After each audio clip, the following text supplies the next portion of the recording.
आकाश पूरी तरह काला पड़ चुका था। नियति का महल एक एक करके टूटने लगा।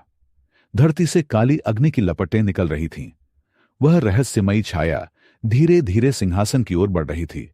उसके हर कदम के साथ समय की धड़कन बदल रही थी। घड़ियां उल्टी दिशा में घूमने लगीं। समुद्र उफान मारने लगे। मायालोक और मनुष्यों की दुनिया के बीच की दीवारें टूटने लगीं। कालेश्वर ने पहली बार अपनी तलवार नीचे कर दी। उसने धीमी आवाज में कहा, वह आ गया जिसे हम हजारों वर्षों से रोक रहे थे। आरव ने पूछा, यह कौन है? अचानक वह छाया रुक गई। धीरे धीरे उसने अपना टूटा हुआ मुकुट उतारा। उसका चेहरा जैसे ही रोशनी में आया, आरव की सांसें थम गईं। वह चेहरा न सम्राट का था, न कालपाल का, न अनंत का, बल्कि प्रथम गवाह का था। आरव हैरानी से चिल्लाया, यह कैसे हो सकता है? कालेश्वर ने आंखें बंद कर लीं। यही वह सच था जिसे मैं सदियों से छिपा रहा था। प्रथम गवाह जोर से हंसा। उसकी आवाज पूरे आकाश में गूंज उठी। हां आरव, मैं ही पहला गवाह हूं, और मैं ही पहला विश्वासघाती भी। पूरा महल सन्नाटे में डूब गया। अनंत गुस्से से गरजा, तुमने हम सबको धोखा दिया। प्रथम गवाह मुस्कुराया। धोखा नहीं, मैंने सिर्फ नियति को बदलने की कोशिश की थी। इतना कहते ही उसने अपना हाथ आसमान की ओर उठाया। अचानक आकाश में 27 विशाल द्वार प्रकट हो गए। हर द्वार पर एक संख्या लिखी थी, 1, 2, 3 और 27। एक एक करके सभी द्वार खुलने लगे। हर द्वार से एक गवाह बाहर आया। वे सभी अलग अलग युगों के योद्धा थे। किसी के हाथ में धनुष, किसी के हाथ में तलवार, किसी के हाथ में त्रिशूल, लेकिन सभी की आंखें पूरी तरह काली थीं। कालेश्वर ने गंभीर स्वर में कहा, ये वे 26 गवाह हैं जिन्हें उसने अपने वश में कर लिया। अब पूरा महल 26 महान योद्धाओं से घिर चुका था। प्रथम गवाह ने आरव की ओर देखकर कहा, अब तुम्हारे सामने 2 रास्ते हैं, या तो इन सबको मार दो, या इनके साथ मिलकर मेरे सामने घुटने टेक दो। आरव ने अपनी सत्य वज्र तलवार मजबूती से पकड़ ली। उसकी आंखों में अब डर नहीं था। वह आगे बढ़ा और बोला, मैं किसी गवाह से नहीं लड़ूंगा, क्योंकि मुझे यकीन है कि उनके भीतर की रोशनी अभी भी जिंदा है। प्रथम गवाह मुस्कुराया। यही जवाब मैं सुनना चाहता था। अचानक उसने अपनी उंगलियां चटकाईं। चटक। सभी 26 गवाहों ने एक साथ अपनी आंखें खोली और बिजली की गति से आरव पर हमला कर दिया। लेकिन तभी आरव का 27 वाला लॉकेट और उसकी बहन का 28 वाला लॉकेट एक साथ चमक उठे। दोनों की शक्तियां मिलकर एक सुनहरा कवच बन गईं। उसी क्षण कालेश्वर ने पहली बार ऊंची आवाज में कहा, आरव, अब समय आ गया है अपना गवाह स्वरूप जागृत करने का। जैसे ही यह शब्द पूरे महल में गूंजे, आरव के शरीर से इतनी तेज सुनहरी ऊर्जा निकली कि पूरा महल रोशनी में डूब गया। लेकिन उसी पल उस रोशनी के भीतर से एक दूसरी आवाज भी सुनाई दी, अगर गवाह स्वरूप जाग गया तो उसकी कीमत तुम्हें अपनी सबसे प्रिय चीज देकर चुकानी होगी। आरव के चेहरे का रंग उड़ गया। क्या गवाह स्वरूप की शक्ति पाने के लिए उसे अपनी बहन, अपने पिता या अपनी जिंदगी का बलिदान देना होगा? सुनहरी ऊर्जा पूरे नियति महल में फैल चुकी थी। आरव का शरीर हवा में उठने लगा। उसकी आंखों में सुनहरी आभा चमक रही थी और उसके माथे पर 27 का दिव्य चिन्ह उभर आया। लेकिन तभी एक रहस्यमयी आवाज पूरे महल में गूंज उठी, हर शक्ति की एक कीमत होती है और गवाह स्वरूप की कीमत सबसे बड़ी है। अचानक आरव के सामने 3 प्राचीन द्वार प्रकट हुए। पहले द्वार पर लिखा था परिवार, दूसरे पर शक्ति और तीसरे पर सत्य। कालेश्वर ने गंभीर स्वर में कहा, इन तीनों में से तुम केवल एक द्वार चुन सकते हो, लेकिन याद रखना, एक बार निर्णय हो गया तो उसे बदला नहीं जा सकता। आरव आगे बढ़ा। उसी समय उसकी बहन की आवाज सुनाई दी, भैया, मुझे मत चुनना। अगर मेरी कुर्बानी से दुनिया बचती है तो पीछे मत हटना। आरव की आंखें नम हो गईं। तभी उसके पिता की आवाज आई, नहीं बेटा, दुनिया का बोझ अकेले अपने कंधों पर मत उठाना। और उसी क्षण सम्राट ने तलवार उठाकर कहा, सोचना बंद करो। प्रथम गवाह समय जीतने की कोशिश कर रहा है। वास्तव में प्रथम गवाह मुस्कुरा रहा था। उसकी आंखों में अजीब सी शांति थी। जो भी निर्णय लोगे आरव, वही इस ब्रह्मांड का नया इतिहास लिखेगा। आरव ने तीनों द्वारों को ध्यान से देखा, फिर उसने तलवार जमीन में गाड़ दी और शांत स्वर में बोला, मैं इनमें से कोई भी द्वार नहीं चुनूंगा। पूरा महल सन्न रह गया। कालेश्वर की आंखें फैल गईं। क्या? आरव आगे बोला, अगर गवाह होने का मतलब किसी एक को बचाने के लिए दूसरे का बलिदान देना है, तो मैं उस नियम को ही स्वीकार नहीं करता। मैं अपना रास्ता खुद बनाऊंगा।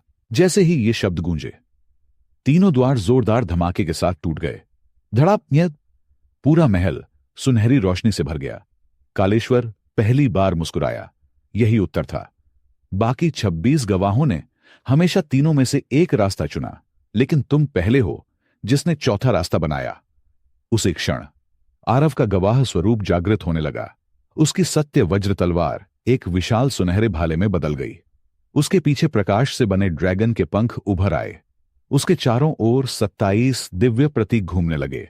लेकिन तभी प्रथम गवाह जोर से हंस पड़ा। यही तो मैं चाहता था। उसने अपना हाथ उठाया। अचानक आरव के पीछे खड़े 26 गवाह एक एक करके काले धुएं में बदलने लगे। वह धुआं हवा में मिलकर एक विशाल दैत्य का रूप लेने लगा। उस दैत्य की ऊंचाई पहाड़ जितनी थी। उसकी आंखों में 26 अलग अलग रंगों की आग जल रही थी। प्रथम गवाह बोला, मिलो मेरे सबसे शक्तिशाली अस्त्र से, महाकाल साक्षी। उस दैत्य की पहली गर्जना से पूरा नियति महल टूटने लगा। कालपाल पीछे हट गया। सम्राट ने पहली बार अपनी तलवार नीचे कर दी। यहां तक कि कालेश्वर के चेहरे पर भी चिंता साफ दिखाई दे रही थी। महाकाल साक्षी ने आरव की ओर देखकर कहा, अगर मुझे हराना है तो पहले उन 26 गवाहों की आत्माओं को मुक्त करना होगा। आरव ने अपने नए दिव्य रूप में भाला उठाया, लेकिन तभी उसके हाथ का 28 वाला लॉकेट अचानक टूट गया। छटाक!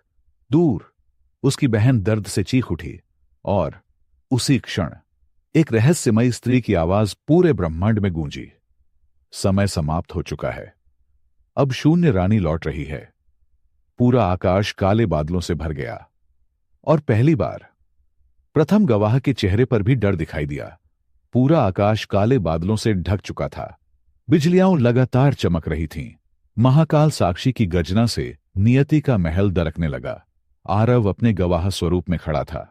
उसके पीछे सुनहरे ड्रैगन के प्रकाश पंख लहरा रहे थे, लेकिन उसकी नजर अपनी बहन पर थी, जो टूटा हुआ 28 का लॉकेट हाथ में लिए जमीन पर गिरी हुई थी। उसी समय आकाश के बीच एक विशाल काला भंवर खुला। उस भंवर से लाखों काले कमल की पंखुड़ियां बरसने लगीं। फिर धीरे धीरे एक सिंहासन नीचे उतरने लगा। उस सिंहासन पर एक रहस्यमयी स्त्री बैठी थी। सफेद वस्त्र, चांदी जैसे लंबे बाल, माथे पर आधे चांद का मुकुट, लेकिन उसकी आंखें पूरी तरह काली थीं, जैसे उनमें पूरा ब्रह्मांड समा गया हो। कालेश्वर ने तलवार झुका दी। अनंत ने भी सिर झुका लिया। यहां तक कि प्रथम गवाह भी कुछ कदम पीछे हट गया। वह धीमे स्वर में बोला, शून्य रानी। रानी की आवाज पूरे ब्रह्मांड में गूंजी। हजारों वर्षों तक तुम सबने सत्य को छिपाया। अब निर्णय का समय आ गया है। उसने अपनी हथेली आगे बढ़ाई। टूटा हुआ 28 वाला लॉकेट हवा में उठ गया। लॉकेट के सभी टुकड़े अपने आप जुड़ने लगे। कुछ ही क्षणों में वह पहले से भी अधिक तेज प्रकाश देने लगा। आरव की बहन ने धीरे धीरे आंखें खोलीं, लेकिन उसकी आंखें अब सुनहरी नहीं थीं। वे बिल्कुल शून्य रानी जैसी हो चुकी थीं। आरव घबरा गया। बहन, लेकिन उसने कोई जवाब नहीं दिया। वह धीरे धीरे हवा में उठी और शून्य रानी के सामने जाकर खड़ी हो गई। रानी मुस्कुराई। अब समय आ गया है कि तुम्हें अपना असली नाम याद आए। उसने बहन के माथे को छुआ। उसी पल पूरे ब्रह्मांड में एक तेज प्रकाश फैल गया। हजारों साल पुरानी यादें लौट आईं। रानी ने घोषणा की, यह सिर्फ गवाह नंबर 28 नहीं, यह आद्य संरक्षिका आर्या है। वह पहली आत्मा जिसने प्रकाश और अंधकार के बीच संतुलन बनाया था। आरव स्तब्ध रह गया। आर्या। बहन ने पहली बार उसकी ओर देखा। उसकी आंखों से आंसू बह निकले। भैया, मुझे सब याद आ गया। हम सिर्फ भाई बहन नहीं हैं। हम उस अधूरी प्रतिज्ञा के 2 हिस्से हैं जिसे हजारों साल पहले पूरा नहीं किया जा सका। इतना सुनते ही प्रथम गवाह गुस्से से गरज उठा। नहीं, अगर इन्हें पूरी सच्चाई याद आ गई तो मेरी सारी योजना खत्म हो जाएगी। उसने अपनी पूरी शक्ति से महाकाल साक्षी को आरव पर हमला करने का आदेश दिया। महाकाल साक्षी पहाड़ जैसी गति से आगे बढ़ा, लेकिन इस बार आर्या ने अपना हाथ उठाया, सिर्फ एक इशारे से। महाकाल साक्षी वहीं रुक गया। उसके भीतर कैद 26 गवाहों की आत्माएं एक एक करके चमकने लगीं। वे सभी आरव की ओर देखने लगे, फिर एक एक करके बोले, अब हमारी मुक्ति का समय आ गया है। अचानक 26 प्रकाश किरणें महाकाल साक्षी से निकलकर आरव के शरीर में समा गईं। आरव की शक्ति कई गुना बढ़ गई। उसकी सत्य वज्र अब एक दिव्य साक्षी अस्त्र में बदल चुकी थी। लेकिन तभी शून्य रानी का चेहरा अचानक गंभीर हो गया। उन्होंने आकाश की ओर देखा, फिर धीरे से कहा, देर हो गई। पूरा ब्रह्मांड जोर से कांप उठा। आकाश में एक विशाल दरार पड़ गई। उस दरार के भीतर एक विशाल आंख खुली। वह आंख किसी देवता या राक्षस की नहीं थी, बल्कि उस शक्ति की थी जिसने समय, नियति, गवाह और पूरी सृष्टि की रचना की थी। उसकी आवाज इतनी विशाल थी कि पूरा अस्तित्व हिल उठा। तुम सबने नियम तोड़ दिए हैं, अब मैं स्वयं निर्णय करूंगा। कालेश्वर घुटनों पर गिर पड़े। अनंत ने अपनी तलवार छोड़ दी। शून्य रानी पहली बार चिंतित दिखाई दी और आरव ने महसूस किया कि अब तक की सारी लड़ाइयां सिर्फ शुरुआत थीं। एपिसोड 14 में सृष्टि के निर्माता का असली रूप सामने आएगा। क्या आरव और आर्या मिलकर उसे रोक पाएंगे? प्रथम गवाह की अंतिम योजना क्या है? और पहली बार पता चलेगा कि गवाह नंबर 27 बनने का वास्तविक उद्देश्य क्या था। वह विशाल आंख लगातार आरव को देख रही थी। उसकी एक नजर से ही समय रुकने लगा। हवा थम गई। नदियों का बहना बंद हो गया। यहां तक कि महाकाल साक्षी भी पत्थर की तरह स्थिर हो गया। पूरे ब्रह्मांड में केवल 2 लोग हिल पा रहे थे, आरव और आर्या। कालेश्वर घुटनों के बल झुककर बोले, प्रणाम आदि न्यायाधीश। आरव चौंक गया। आदि न्यायाधीश, शून्य रानी ने गंभीर स्वर में कहा, यही वह सत्ता है जिसने सृष्टि की शुरुआत में गवाहों का नियम बनाया था। इसका निर्णय कभी गलत नहीं होता, लेकिन इसका दंड हमेशा अंतिम होता है। अचानक विशाल आंख से एक सुनहरी किरण नीचे उतरी। उस किरण से एक दिव्य पुरुष प्रकट हुआ। उसके चेहरे पर न क्रोध था न दया, सिर्फ शांति। लेकिन उसकी उपस्थिति से पूरा अस्तित्व कांप रहा था। उसने बिना किसी भाव के कहा, गवाह नंबर 27, आगे आओ। आरव आगे बढ़ा। दिव्य पुरुष ने अपना हाथ उसके माथे पर रखा। उसी क्षण आरव के सामने उसकी पूरी जिंदगी घूमने लगी। बचपन, मां की मुस्कान, बहन से बिछड़ना, कालपाल, अनंत, प्रथम हर सच, हर झूठ, हर फैसला, सब एक साथ। फिर दिव्य पुरुष ने पूछा, अगर तुम्हें एक निर्णय लेना पड़े, एक तरफ तुम्हारा परिवार हो और दूसरी तरफ पूरी दुनिया, तो तुम किसे चुनोगे? पूरा ब्रह्मांड शांत हो गया। कालेश्वर, अनंत और शून्य रानी भी उत्तर सुनने लगे। आरव ने कुछ पल आंखें बंद की, फिर बोला, मैं किसी एक को नहीं चुनूंगा।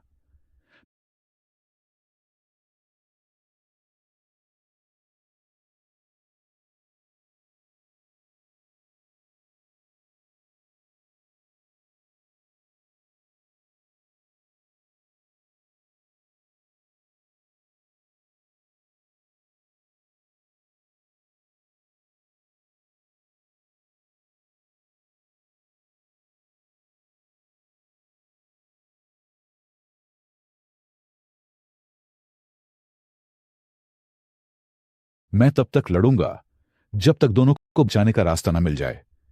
कुछ पल के लिए सन्नाटा छा गया। फिर दिव्य पुरुष के होंठों पर हल्की सी मुस्कान आई, लेकिन उसी क्षण प्रथम गवाह जोर से हंस पड़ा। यही उसकी सबसे बड़ी कमजोरी है।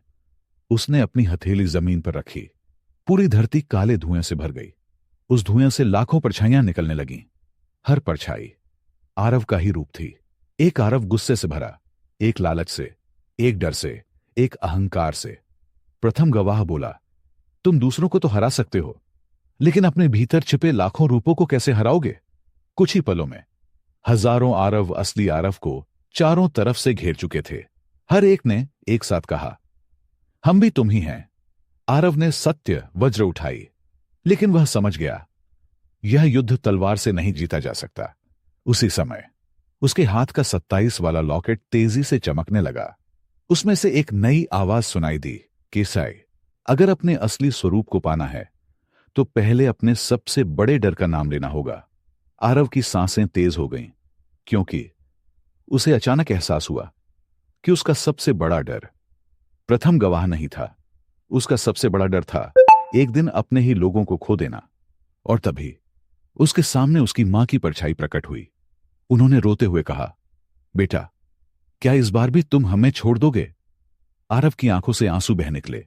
उसकी तलवार धीरे धीरे हाथ से छूटने लगी और उसी क्षण प्रथम गवाह मुस्कुराया, क्योंकि यही वह पल था जिसका वह हजारों वर्षों से इंतजार कर रहा था।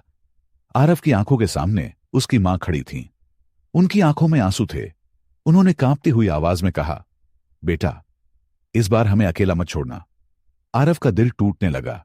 उसके हाथ से सत्य वज्र धीरे धीरे नीचे गिरने लगी। दूर खड़ा प्रथम गवाह मुस्कुरा रहा था। यही तुम्हारी सबसे बड़ी कमजोरी है, आरव। तुम अपनी भावनाओं से कभी जीत नहीं सकते। उसी समय आर्या गवाह नंबर 28 ने अपनी पूरी शक्ति से पुकारा, भैया, नहीं, यह मां नहीं है, यह तुम्हारे डर का रूप है। आरव ने आंखें बंद कर लीं। उसे अपनी मां की एक पुरानी बात याद आई, सच्चा योद्धा तलवार से नहीं, अपने दिल से जीतता है। अचानक आरव ने अपनी आंखें खोलीं। वह मुस्कुराया। उसने अपनी मां की परछाई से कहा, अगर आप सच में मेरी मां हैं तो आप कभी मुझे मेरे कर्तव्य से पीछे हटने को नहीं कहेंगी। यह सुनते ही वह परछाई चीखने लगी। उसका चेहरा विकृत हो गया। कुछ ही पलों में वह काले धुएं में बदलकर गायब हो गई। प्रथम गवाह का चेहरा पहली बार गुस्से से भर उठा। असंभव, लेकिन यह अंत नहीं था। चारों ओर खड़ी हजारों आरव की परछाइयां अचानक एक साथ आगे बढ़ीं। हर परछाई एक अलग भावना थी, क्रोध, अहंकार, लालच, बदला, निराशा, भय। वे सब एक साथ चिल्लाईं, तुम हमें कभी नहीं हरा सकते, क्योंकि हम तुम्हारे ही हिस्से हैं। आरव ने तलवार उठाई, फिर अचानक उसे नीचे रख दिया। वह शांत स्वर में बोला, मैं तुमसे लड़ने नहीं आया, मैं तुम्हें स्वीकार करने आया हूं। इतना कहते ही उसने अपनी आंखें बंद कर लीं। उसके शरीर से सुनहरी रोशनी निकलने लगी। एक एक करके सभी परछाइयां उसी रोशनी में समाने लगीं। क्रोध शांत हो गया, भय साहस में बदल गया, अहंकार विनम्रता में बदल गया। कुछ ही क्षणों में सारी परछाइयां गायब हो चुकी थीं। पूरे ब्रह्मांड में पहली बार एक दिव्य घंटी बजी। टन।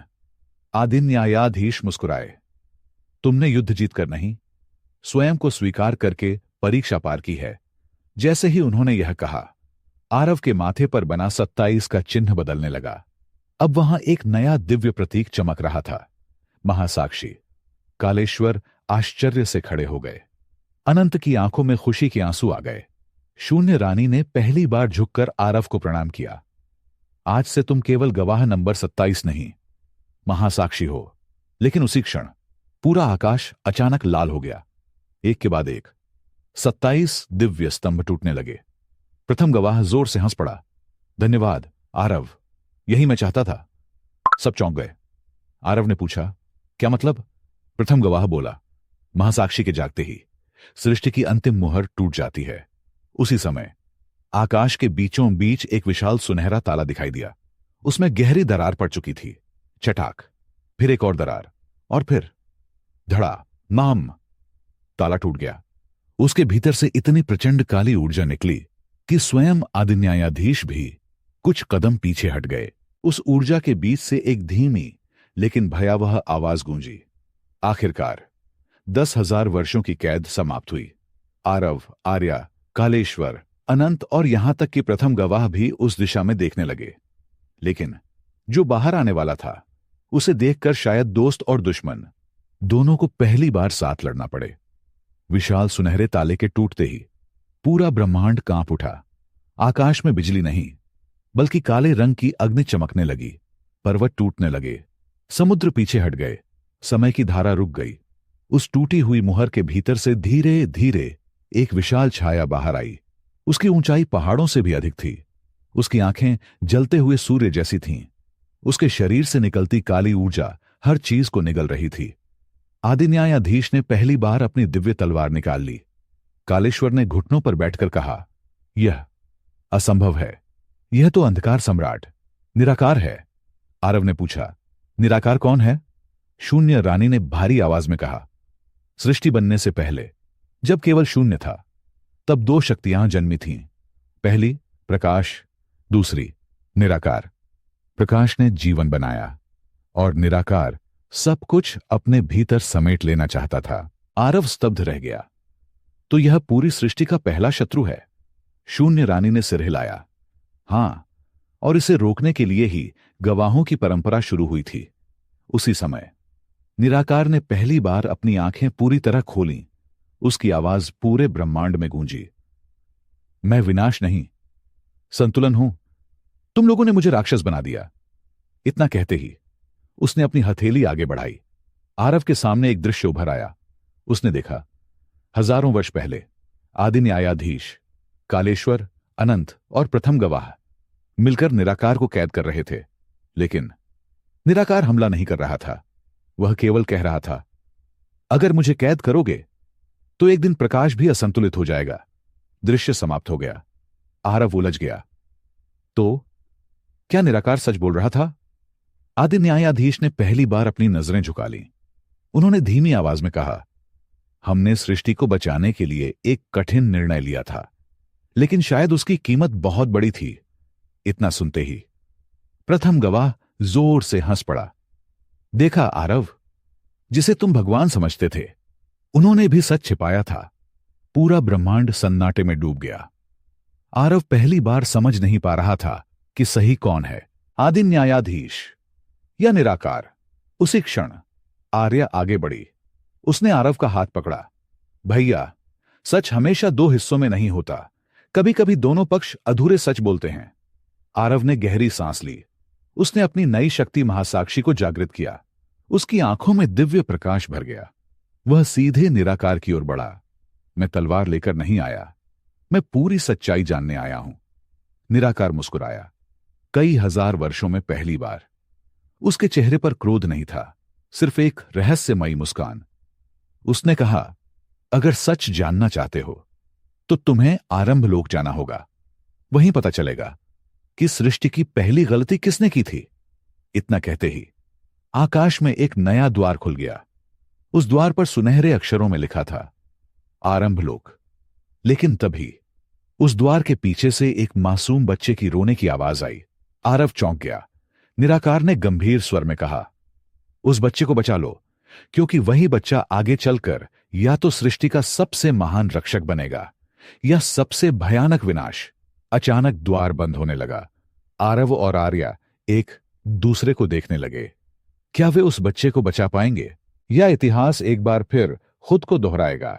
एपिसोड 15 में आरंभ लोक